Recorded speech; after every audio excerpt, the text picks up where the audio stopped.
చేసి పస్తులు పెట్టావే, తీపి వస్తువు చుట్టూ తిరిగే ఈగను చేశావే.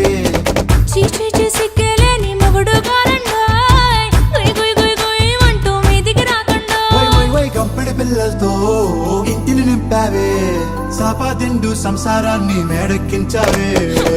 ఇరుగు పొరుగు ముందు సరసాలు